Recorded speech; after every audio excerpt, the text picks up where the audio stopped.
Thank you, God, for giving me the opportunity to make this video. You've been consuming a series called One Piece. This series has dreams, and those dreams are something people chase prolifically. Everything from being the world's greatest swordsman, the world's greatest cook, to Luffy being the wanting to become, king of the pirates. Today, I want to hold you accountable to something. What is your dream? Comment it down below. Once you do so, you've cemented it into the internet. Now everybody knows what your dream is to be. And I want everyone to hold each other accountable to those dreams. And I want to see if a month from now, a week from now, or a year from now, I want to check back on you guys and see if you have accomplished those dreams. Now, don't make it something vague like I hope to ride a car tomorrow. Be ambitious. I want you to chase your dreams. And I want you to hold you accountable to those dreams. And I guess it's only fair that you guys would also hold me accountable to my dreams. My dream is to become one of the world's greatest content creators. I know, quite the quite the ambitious dream. But I want you to hold me accountable to that. And hopefully you can join me in that dream. And we will see each other at the top of our dreams. So I'll be seeing you soon on top of the world. So this is somebody new that we haven't done before, and this was brought to us by Becky. All right, you know what? Let me bring the light a little closer. Okay, all right. Let me bring. Why are you arguing with me? Like, I'm gonna punch this light in the throat. I don't know why the light started arguing with me. Anyways, but yes. So this is Neech. Neech. I hope I'm saying that right. Neech. And yeah, let's go ahead and check out what he thinks about One Piece. Wait this long to force me to read One Piece because this is fire. This is manga. This is fiction, and this is fantasy. I'm going to be talking about the first arc in One Piece, which is called Romance Dawn. There's going to be some heavy spoilers, but y'all, this manga is it. Let's get into it. So one thing I really liked about the first arc, is this his first manga arc of Romance Dawn, is that Luffy as a kid is pretty similar to how he's going to be as a teenager, as an adult. Luffy has what I like to call emotional intelligence.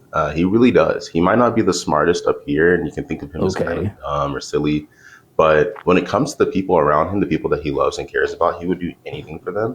And he can always tell what people are really feeling. You see that especially once he gets to washing up on Alvida's ship. Here we see how Luffy's influence changes Kobe so quickly. He starts to see an example of somebody who's actually reaching for their dreams, somebody whose goal is to become the greatest pirate ever. Kobe starts to believe that Luffy really means this. He really means what he says. And if Luffy can mean that, then why can't I become a Marine? And I love to see how Kobe goes from being timid to, at the end, finally telling Alvida what he really thinks about her and how she is not the most beautiful pirate. Once Luffy and Kobe reach Shell's Town, they meet Roronoa Zoro, who is supposed to be one of the greatest swordsmen out there, and he's a bounty hunter. He hunts pirates for money. And they make Zoro out to be this scary bad guy that kills people and all this stuff. But I love the juxtaposition between that and when we see, as he's being tied up at the Marine base, this little girl is bringing him food, and that food gets stomped on all over by Helmeppo. And Zoro eats that food up off the ground, and he forces himself to swallow, even though it tastes disgusting. And he says that this food is perfect. It's beautiful. That moment where Zoro eats that is like where I'm like, oh, I love this guy. Like, there's way more to him than meets the eye. Luffy sees this, and he's really impressed with Zoro's strength and his conviction. And he's like, I'm going to make him my very first crew member.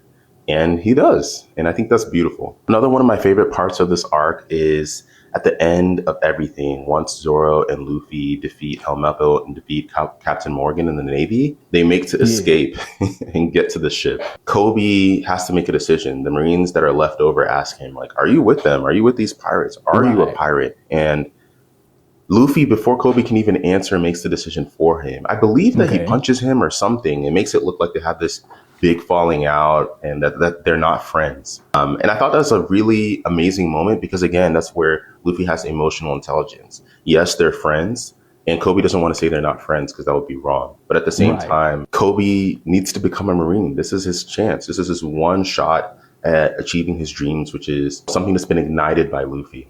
So Luffy and Zoro escape. They get on the ship.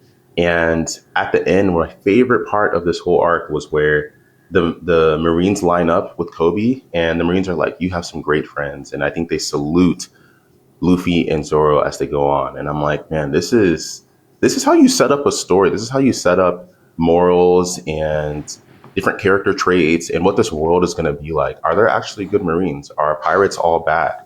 Or are pirates good? And then can there be some bad Marines and good Marines? Like, we don't really know. Yeah, I'm telling you right now, automatically, Neech is not getting off on me. Based off of what he just said, nah, he's stuck on One Piece forever. We get to see that there's a lot of nuance in this world that Ichiro Oda sets up. For me, the key themes of this arc is following your dreams no matter what others think, believing in yourself, and betting on yourself. And that's something that Luffy is doing from the start. He doesn't really care what anybody says. He's going to be king of the pirates, right? And he's going to return that straw hat to Shanks one day. That's what he's going to do. And then you see Kobe, he's finally setting off on his journey to become one of the Marines.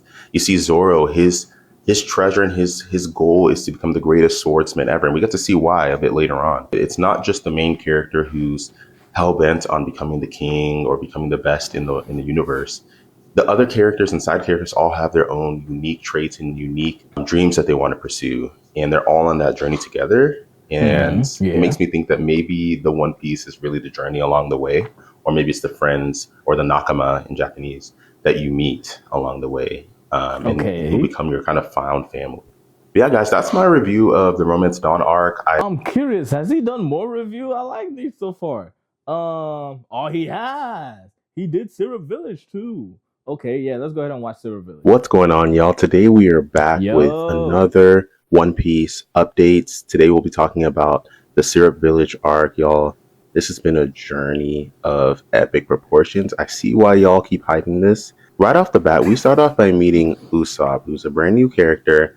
He's something, to say the least. He's so much of a compulsive liar that for me, that was just like, why is this guy doing a boy who cries wolf impersonation throughout this entire arc? And then we find out why at the end, and we'll come back to that. Usopp is such a good friend to Kaya. We find out that Kaya's a young, sickly lady who lost her parents to illness, and she herself has been suffering from illness ever since her parents' death. And her parents passed on their entire wealth to Kaya when they passed away. And Kaya's being taken care of this butler named Klahadore, and we end up finding out that his true identity is Captain Kuro of the Black Cat Pirates. And just right off the bat, you look at Captain Kuro or Klahadore, whatever you want to call him, and you can tell. If you ever see a character with glasses, just go ahead and know that either they're evil or they're super, super intelligently smart, and he's both. Okay, now whether or not I'm evil or super intelligent is up to you to decide. I'll let y'all let you come to the with their glasses, just know that they're smart. Just know that they're smart. And he's nothing but smart because he faked his death 3 years before this arc even starts, because he's tired of being sought after by the Marines. He's tired of being shot at, having to fight. He's like, there has to be a way to get more money without having to risk my life every single day, and do it in a semi-legitimate way where no one is ever going to be coming after me because they will never know my true identity. So he faked his death, ends up becoming the butler for Kaya, and leaves his crew under the guidance and captaincy of Django, who's this hypnotist Michael Jackson character. If I ever meet Oda in person, I will literally ask him, number one, why did you make Django Michael Jackson? I assure you, I assure you, when you meet Oda, if you decide to meet Oda, that is going to be the least of your questions. That was one of my questions when I started. Now it's not even in my top 100 questions. I assure, no. Literally moonwalking through the entire village. Like, I just think he's hilarious, and he's always hypnotizing people, but doing it wrong and hypnotizing himself instead. Like, the gags in One Piece are absolutely hilarious. So during these 3 years that Klahadore is taking care of Kaya, Usopp has become her one and really only friend. While he's running around telling everybody, oh, pirates are coming, he'll stop by Kaya's and chat her up, make her laugh, and just generally make her life kind of worth living. Because can you imagine laying in bed all day from morning to night being sick for years? I have to give a huge shout out to Usopp's pirates, those 3 young boys who are part of his crew, and they treat him as their real captain. They believe him no matter what. Guys, if you don't have people in your life that are as loyal and as dedicated as these three young boys, then what are we doing wrong? They came. Yeah. Guys, you guys are as loyal and as dedicated. You guys are loyal to the channel, right? You're dedicated, right? Right. Through for Usopp each and every single time that they were relied on. I felt so bad for Usopp that in the classic boy who cried wolf scenario, nobody believes him, especially when the time came that there was actual pirates coming to kill everybody in the town and to kill Kaya. Like, this was the one time Usopp needed people to believe him, to trust in him, and he wanted to save his friend so bad. Again, the dedication and the loyalty in One Piece is something that I want in real life because these characters are so loyal. The villagers don't believe him, but of course, Luffy was with Usopp when they heard the reveal of who Captain Kuro really was and his master plan. So at the very least, Luffy believed him. And I honestly think that Luffy would have believed him anyway, because again, Luffy has emotional intelligence. He's really able to piece out when people are telling the truth and what they're really about in their core, at their heart of hearts. Of course, Luffy and crew managed to defeat Captain Kuro and the Black Cat Pirates and save the day. They even end up getting the Going Merry, which is going to become an infamous ship throughout the rest of the story. That was all well and good, but I just want to highlight a little bit more about Usopp because at this point, he's one of my favorite characters. We find out that he lies for different reasons. The first being coping with abandonment. We find out that Usopp's father is Yasopp, a member of Shanks' crew. He's a sniper. We find out that his mom, even up to the point that she died, never believed that the dad was going to come back, never believed in Usopp's wild stories. But Usopp kept telling it to her anyway in order to lift her spirits, which is the same thing he does for Kaya. He tells these stories in order to help him cope with the abandonment and the fact that he is really an orphan with literally nobody to take care of him. Furthermore, his lies are always about being strong, brave, and adventurous. And I think that these are genuinely character traits that Usopp wants to have. Kind of how he envisions his dad is, and this is who he wants to be in his future. And we can tell that at the end of the day, no matter how much he lies, when the time mattered most, we saw Usopp battling tooth and nail, putting his life on the line for those he loves. And that shows real character. He's very brave and he is strong and adventurous. And I'm so glad that he's joining this crew because I'm excited to see how each addition to the crew changes the story as we go forth. But yeah, guys, I'm really loving this arc. I'm loving reading One Piece. Let me know you guys' thoughts in the comments. Yeah, this review came out not too long ago. I hope you do more, man. Dude, this is amazing. Oh my gosh. I would love to discuss Red Rising with you. I recently just started Red Rising, but dude, this is amazing. And you're a Nigerian? We can discuss some things. But yeah, everybody go ahead and follow Neech. He's pretty cool. This is his channel right here. Check him out. Update. Okay, this is Bree. Hi, Bree. I finished the Brought TA arc and here are a few of my thoughts. I really enjoyed this arc. I think first we met some really cool characters, but I like the audio. I really like the audio. Second, we got to learn more about the Grand Line, which I was really curious about.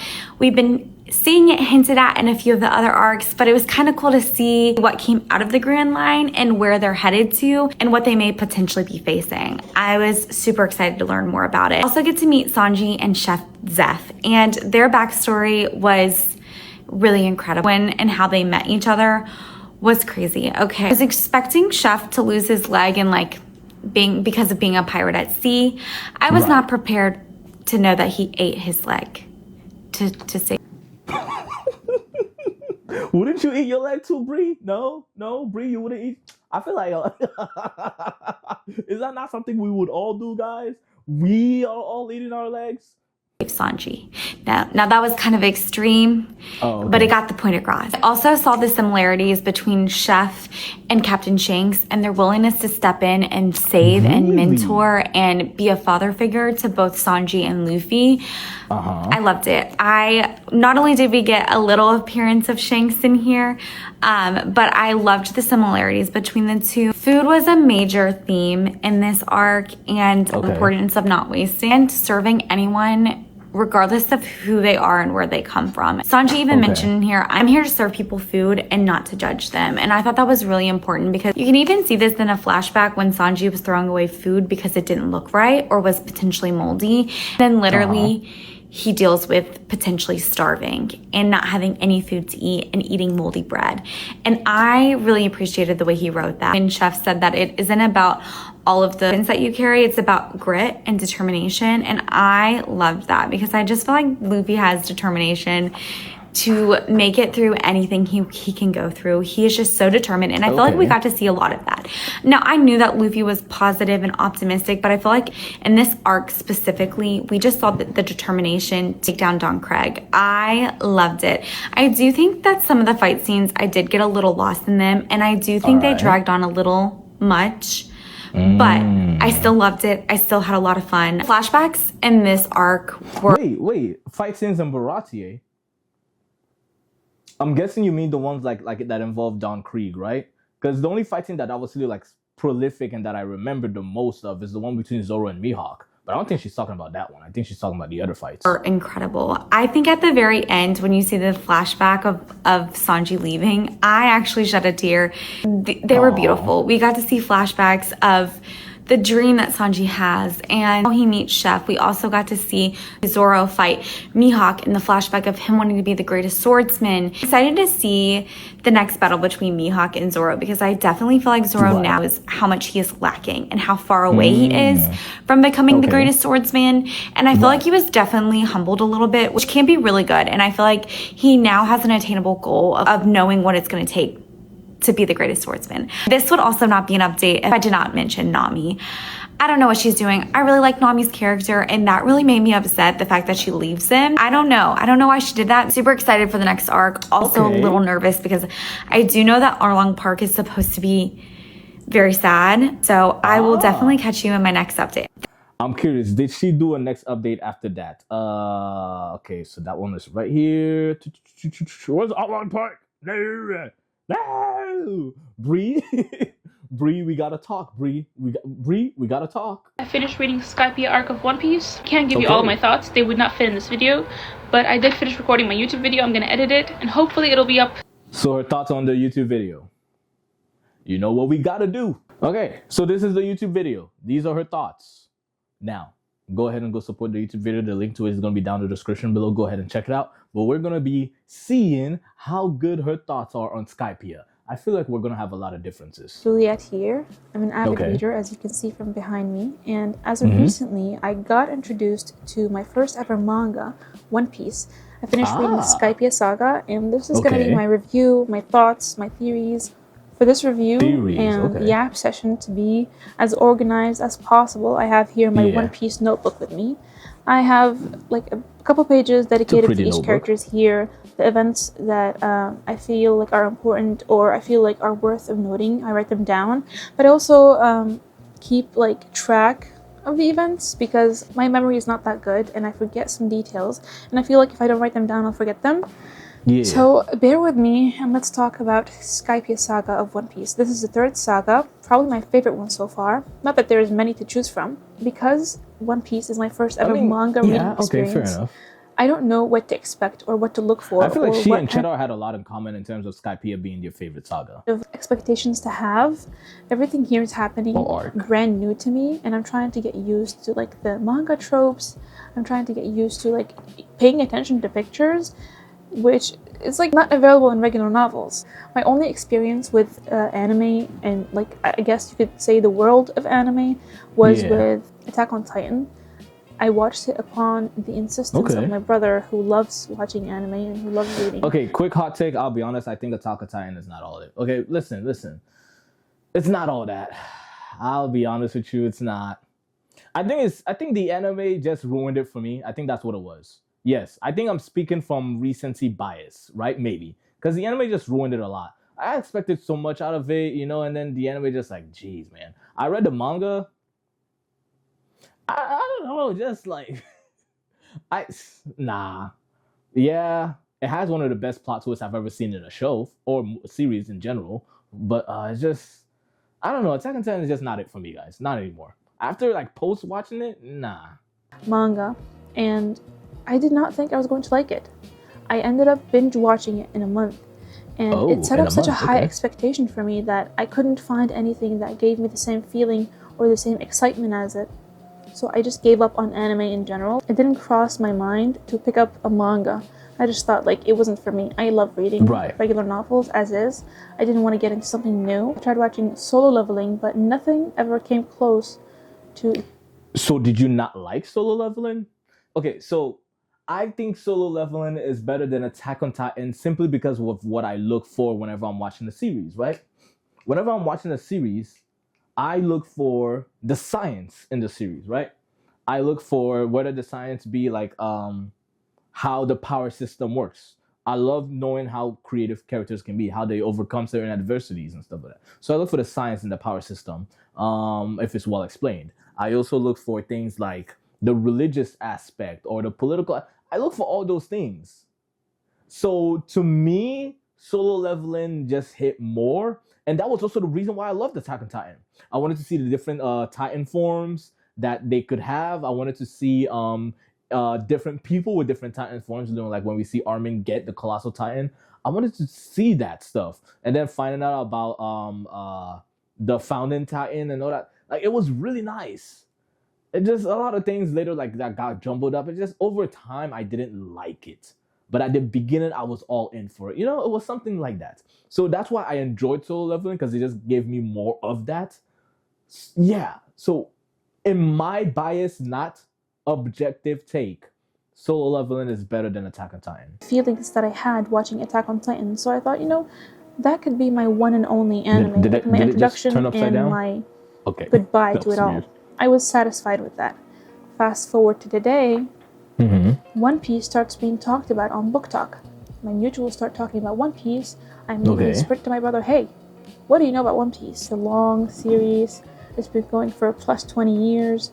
It's been adapted into an anime, live action. The anime is getting like readapted. Said that it's his favorite of all time. Mind you, this kid never mentioned it to me, ever in his life.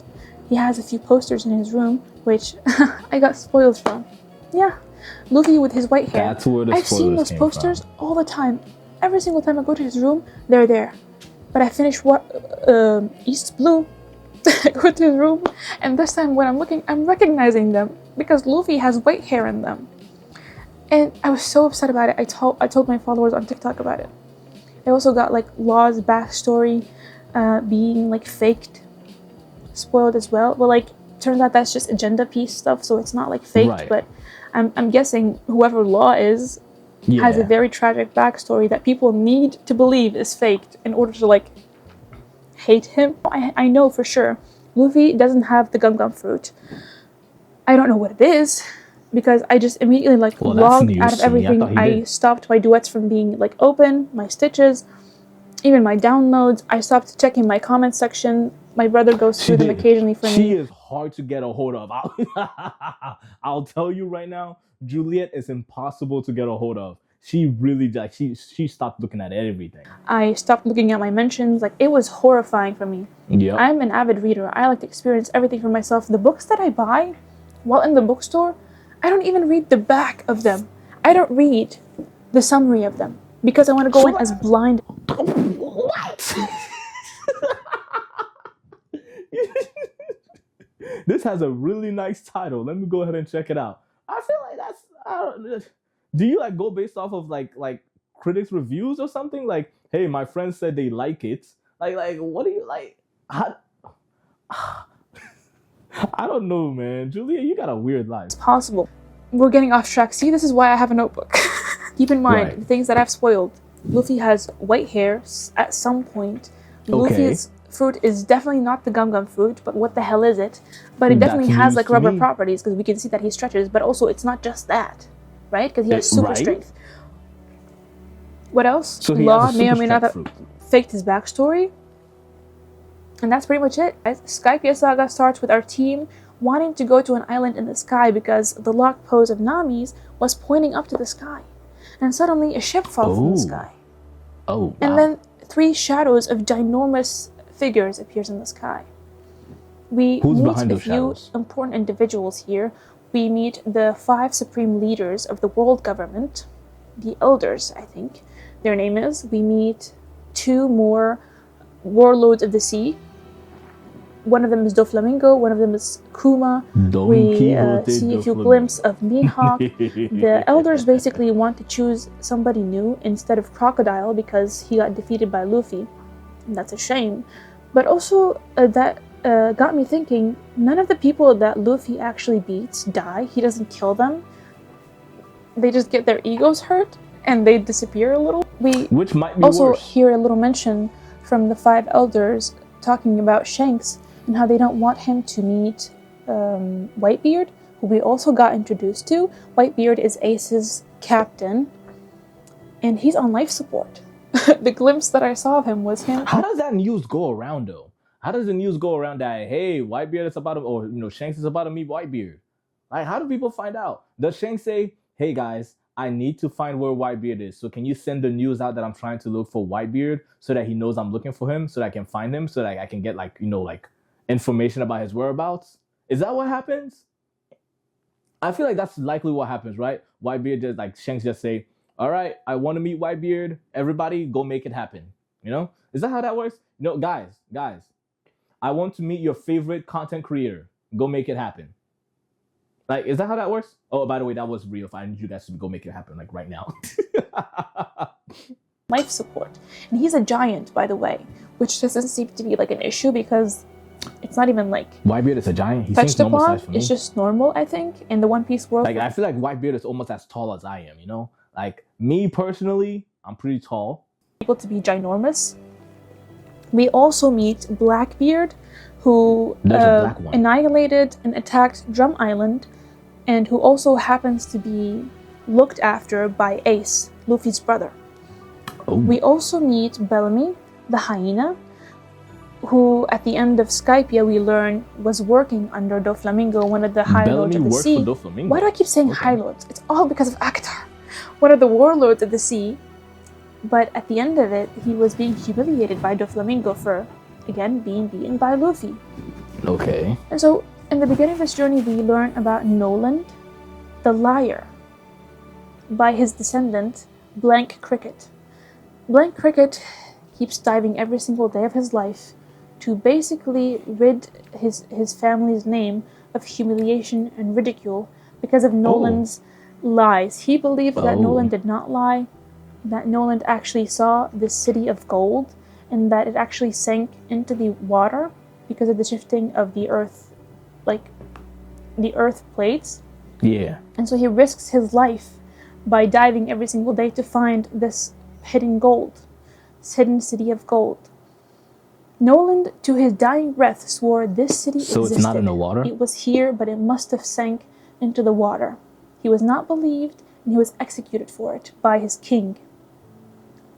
Fast forward to our day, Noland's descendant helps our crew find the actual location that they can be shot up to the sky from to find Skypiea, the island in the sky. Our crew actually manages this, and they find the island in the sky.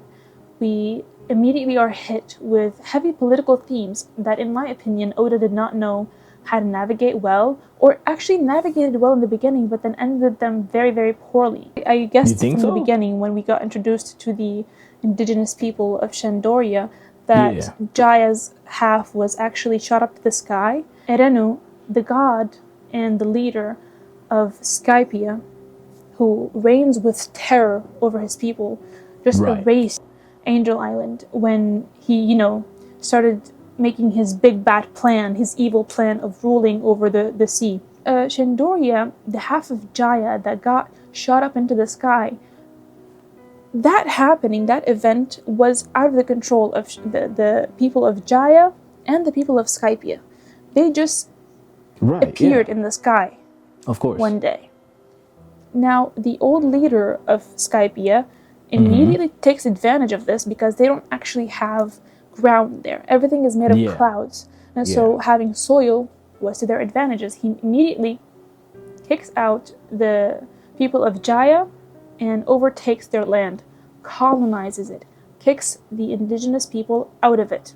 As the years pass on, the people of Jaya want their land back. They keep fighting for it. They are raising their children as warriors to one day take their land back. When our crew arrives there, and are basically met with hostility because they're illegals in that land. Because they didn't pay the entrance fee, they become criminals and they're being chased.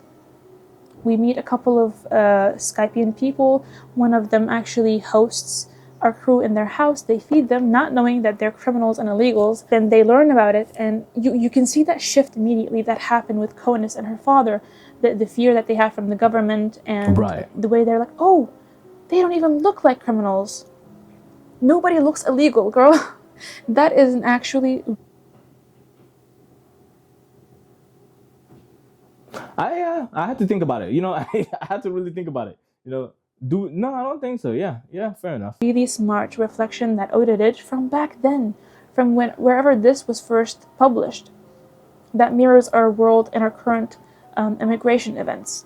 And I thought that was great. Like, we have a lot of political aspect of One Piece that are being introduced to the series heavier and heavier as the series progresses. At the end of it all, when we learn that the Sky Knight who helped our crew in the beginning, as soon as they arrived to the White Sea, he happens to be the ex-kami, the leader/god of Skypiea, and he was dethroned by a person named Eneru. This Eneru is just pure evil. He does not care about anybody but himself. He has this insane god complex, and he also ate devil fruit, which basically makes him one with lightning. He cannot just control lightning, a power of nature, an element of nature, but he becomes it. His body becomes lightning. He rules with fear over Skypians, and not only that, but we also got introduced to this power named Mantra that he possesses, that he trained, where he can actually, like, hear everything in Skypiea. Whoa. That makes people fear him, that makes people not even able to talk about him in their own homes without him being notified from this. We know that the old kami, Ganford, really tried to negotiate with the Shandorians. He tried his best to appeal to them, to come to a conclusion that didn't make him lose the land of Jaya that went up to the sky, which they call the Upper Yard. That's what we're going to talk about now. The Upper Yard, we're going to refer to it. Yard. The Shandorians refuse that. They don't want to come to negotiations. They want their land back, which is their right. We agree on that, you and I. They want their land.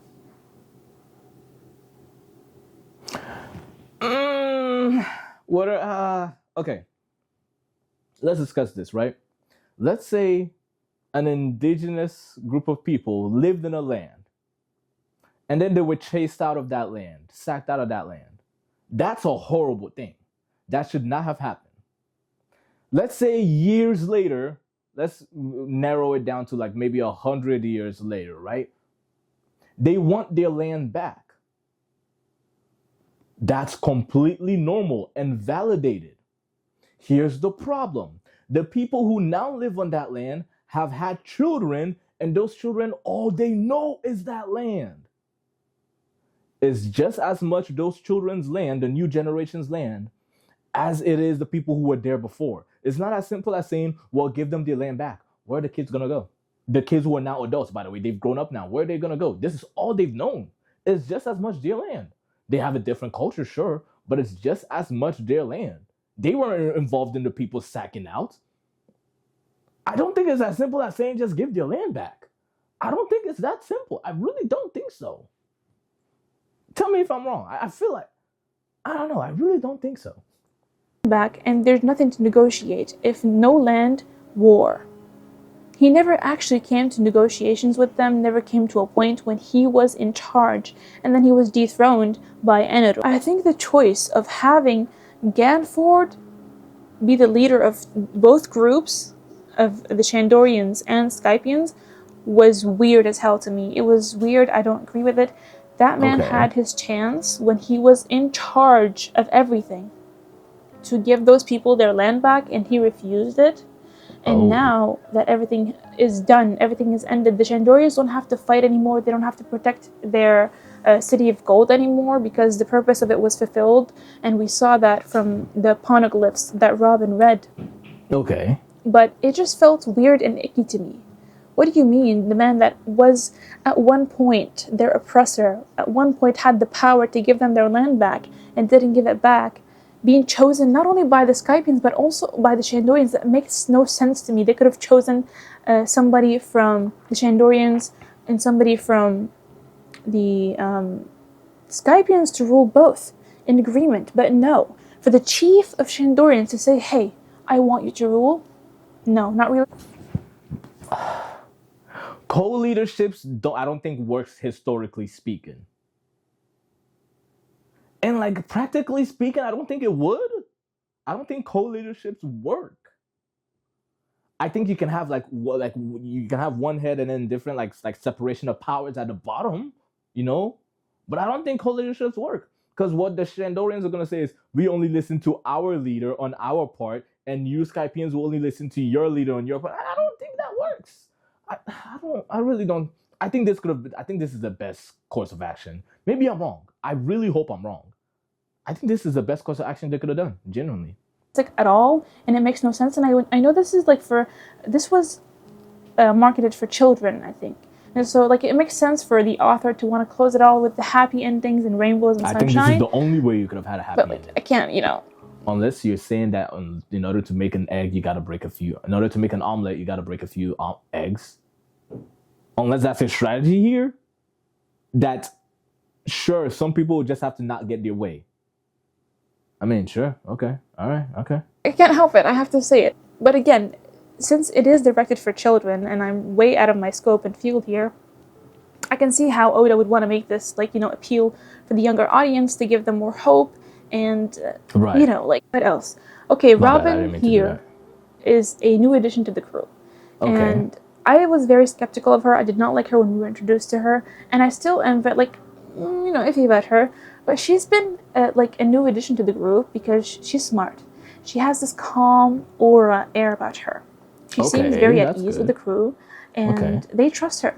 And when Luffy trusts somebody, you have to trust them too. This kid, even though he's an idiot at most times, his head is empty, he actually has this emotional intelligence where he can see people for who they are, truly. And with that, you have to Is that emotional intelligence? That's something this is like the second person / third person we've seen say that Luffy has emotional intelligence. Maybe I don't know the scopes of emotional intelligence, but to be able to see people for who they are, right? To be able to see people off the first hand and yeah, that's a good person, that's a bad person. I don't think that's emotional intelligence. I feel like that's called something else. Discernment? Maybe? I don't know. I don't think that's emotional intelligence. I think emotional intelligence involves how well you assess and manage emotions. Am I wrong? I could be wrong. Sort of trust him, and he trusts her enough to let her join his crew, but also be alone with Chopper, with the rest of the crew that are a little vulnerable. She read the poneglyphs, and we basically learned that they can be used in form of communication, of keeping history, but also in keeping the locations of certain weapons. A weapon that we were introduced to in Alabasta, and now in Skypiea. Not just that, but we also learned that Roger, Gold D. Roger, the king of the pirates, was also in Skypiea. Now, this is not a surprise because we know that he visited all the islands on the Grand Line in order to find the One Piece. Mm-hmm. But it's a surprise that he can read and write poneglyphs. Not just that, but I noticed the D in his name way too late, because I know it was talked about in Drum Island. That doctor referred to him as Goldie Roger and said that Luffy has the same air to him as Goldie Roger. And she's not the only one that says this. So many people that meet Luffy say he has the same air of Goldie Roger to him. Smoker said this once, I believe. The doctor in Drum Island said this. And now the Sky Knight said this. Ganford. Okay. And so I want to know what the D in his name is, and if it's actually a reference to his relations to the King of the Pirates. With what we saw from Eneru's powers, he erased Angel Island with his powers. Maybe there's a group of people who are responsible for keeping history records that maybe found something that the government doesn't want them to find, or took note of something that the government wants to keep hidden and got punished for it by being like annihilated, like a whole civilization gone. Because we see that if somebody can have the abilities that Eneru has to control lightning, be lightning, an element of nature, somebody else can control, you know, earth, water, the weather, fire. We see that Ace has the element of fire to him. So with that being said, the government can basically get rid of a whole island, a whole generation of people that is core responsibility is to keep records of history. So you can't account for those records because people that were supposed to keep them are gone. They're erased, deleted. That's the only thing that comes to my mind whenever I think about the 100-year gap of history. We saw a great dynamic of the group and how strong their relationship is becoming. Everybody cares about one another, and Luffy specifically keeps getting, like, his character just keeps developing. He takes more responsibility now. He's starting to not only like take upon higher opponents as they go from island to island, but I think overall his role as like the captain of his crew is becoming more and more apparent. A crew member that I really love and my favorite so far is Zoro. In Alabasta, Zoro fought off Mr. One, who basically I think everybody is tired of me just dissing Zoro. I love Zoro, okay? was made of steel.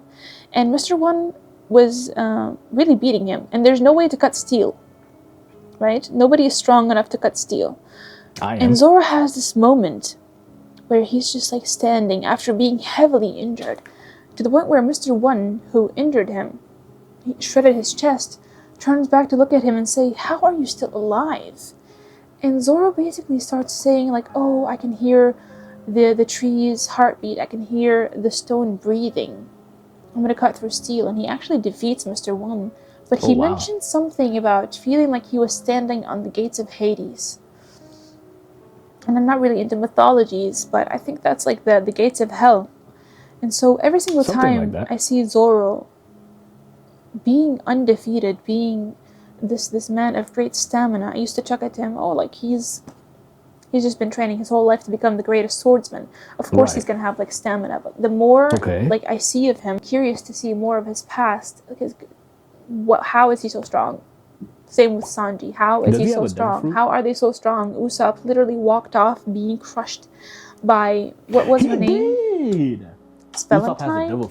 She could increase her weight and she was on top of him and he walked it off. Like, people are supposed to die when that happens, but our crew doesn't. Our crew seems to have... Not me. See, you know what I'm understanding? From what I'm understanding, it seems like Juliette is a side character. Look, listen. Us, you and I who are watching this, we're the main characters. We got plot armor, right? My plot armor is telling me that you're gonna like this video and you're gonna subscribe to the YouTube video, okay? Anyways, we have plot armor, right? Okay, we are main characters, okay? Juliette doesn't understand that, okay? One day we will have a whole story about Juliette, a filler story about Juliette, where she can be the main character and she can understand. But you see, we can survive anything, right, guys? We the Syndicate Pirates, we survive anything. Yeah. Like an exceptionally strong build to them. Like, they're biologically stronger than the rest of people that we meet in One Piece. Okay, Sanji got burnt to crisp by Eneru, mind you. You never been burned He before? got up with his cigarette. Again, he's fine. You did that a little too well. Do you smoke? What do you know about smoking? How is he surviving being burnt to crisp? Same with Usopp. They got burned to crisp. How are they surviving this? Also, Robin got attacked at one point when they were in Skypiea. Everybody got separated at one point, and she got attacked by this man, this giant who just kept saying "ba" and destroying everything around him, and was injuring Robin in the process. And Robin's inner monologue, instead of like being worried about her own safety, her own body that is being injured, all she could care about was, oh my god, we're standing on the grounds of an ancient city, on history, and it's being destroyed by this man. She didn't care about her own safety, but about the history that's being destroyed, about the artifacts and just the historical relics that were around her. That's amazing. Pissed me off a lot. Girl, what are you doing? Get up and fight. That's all I could think about in my head, which worried me because I'm starting to care about her, and I hope that she ends up being an actually good person and a good addition to the crew. We have a little character development for Chopper as well. Chopper, who's mostly like afraid. Guys, Chopper, when he's hiding, assume this is a tree. Instead of hiding behind the tree and peeking out, he does the opposite. His entire body is literally outside and half of his eye is in the tree. Like, genuinely, Chopper is one of my favorites too. I love him so much. He actually got up and fought and tried to not run away and be a coward and wait for like the crew to rescue him. And he got heavily injured. And what happens when Zoro finds him? Takes him into his arms. Like, that is just the sweetest thing to me. They see him as this little thing that needs to be protected. And the way the crew like really love each other, except for Sanji and Zoro, it's very endearing. I don't know what Sanji and Zoro's deal is. They seem to always be bickering, always to be like, maybe because they're the same age or they're like the men in the group. But their relationship is a bit confusing, and I want them to actually be friends, like be best. I think they are friends. Wait, I think they have brother relationships. Yeah, when you have a brother or a sibling who is similar to your age, right? It's not all lovey-dovey. No. No, listen. It's not all lovey-dovey. You have to figure out who's the best, always.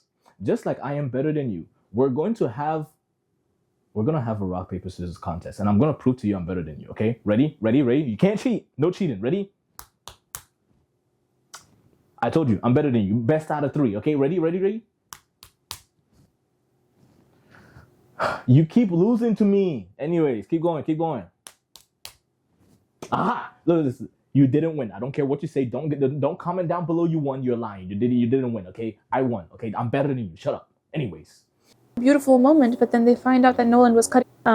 Develops between the leader of Jaya and Noland, and they even get offered like piles and piles of gold, and the leader of Jaya shows them like, Shandoria, this is our city of gold, this is the bell that you heard coming here.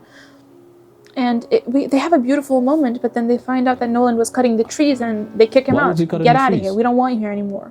Those trees are sacred to us. And Noland, instead of explaining to himself, says leaves. But the daughter of the chief, the leader of Jaya, asks one of Noland's crew members, like, what happened? Why did you cut the trees? And then they explain, like, the trees were infected. If we left them, they would have just reinfected the entire island and you would have died. And there's this moment of, like, not really completed goodbye between Noland and the chief, where he leaves and he's sailing, and just as he's leaving the island, the guy comes back, the chief, and says, I'm sorry, Noland. I'm sorry. Come back here again. I'm going to ring the bell for you so that you can find your way back to us every single day. And there's this moment of like actual despair that they both experience because they never see each other ever again. One of them gets flinged up to the sky, the other gets executed while trying to prove that Jaya existed without actually having any proof. And it was a devastating thing, but also like really weird because Noland is basically this colonizer. Like, I don't care if he's named an explorer. He was a colonizer who came, and even though he helped them and saved them, like, you can look at things. Are colonizers inherently evil? You could say colonizers have done some evil things. There's no arguing that. Christopher Columbus, let's use him for example. Say what you will about him. He did some horrible things, sure. But his discovery, or, you know, because he discovered America. America was already discovered by the people who lived in it, sure. But his discovery of the North American continent was a huge, significant impact to the human race. This was the first time in maybe 10,000 plus years where Eastern Hemisphere had contacted with the Western Hemisphere. And he did that. And let's take the country where I was born in, West Africa. Colonizers, sure, you could say maybe perhaps ruined the country, but we wouldn't have made such significant technological advancement. Sure, maybe that technology must have been used for bad things, but can I truly say colonizers are inherently bad? I don't know. I don't think I can come to that conclusion generally. What do you guys think? Devastating thing, but also like really weird because Noland is basically this colonizer. Like, I don't care if he's named an explorer. He was a colonizer who came, and even though he helped them and saved them, like, you can look at things from two different lenses, okay? Okay, Google. Looking at it the first time, Stop. this is sweet and endearing, but stupid Noland went back to his king talking about oh, look, I found this island, and they gave us gold. Let's go get it back. This island has a city of gold on it. What are you talking about? Don't you know your own king? Like, what did he expect to happen? Because what was going to happen, had Jaya stayed on land, on water, and not flung up into the sky, would be the king coming with his soldiers, because he told him, you're not going to go with your own crew, you're going to take my soldiers with you, my men. And so they would have colonized Jaya regardless. Like, Jaya's fate was doomed from the beginning. They were going to get colonized either by the king of Noland or the Skypians. That's devastating on their part. But, like, Noland may have been kind, but he was not the brightest, I'll tell you that. Why are you telling your king, oh, there's this island on the Grand Line, they had a city full of gold? Hello? I guess it's hard to ask for so much. You can't be smart, bright, and kind at the same time. You gotta pick one. The same with Luffy. He's not the brightest, but he's the kindest. I hope what I said makes sense to you. English is my fourth language, you guys. If I say some stupid nonsense... Okay, 4 of them things, damn. I only have English. Well, no, English is my second language. I know French. Something that makes absolutely no sense. Cut me some slack. I really am trying my best here. I love reading, and more than reading, I love talking about my books. And none of my family are readers. My brother loves manga, but come to... Aww.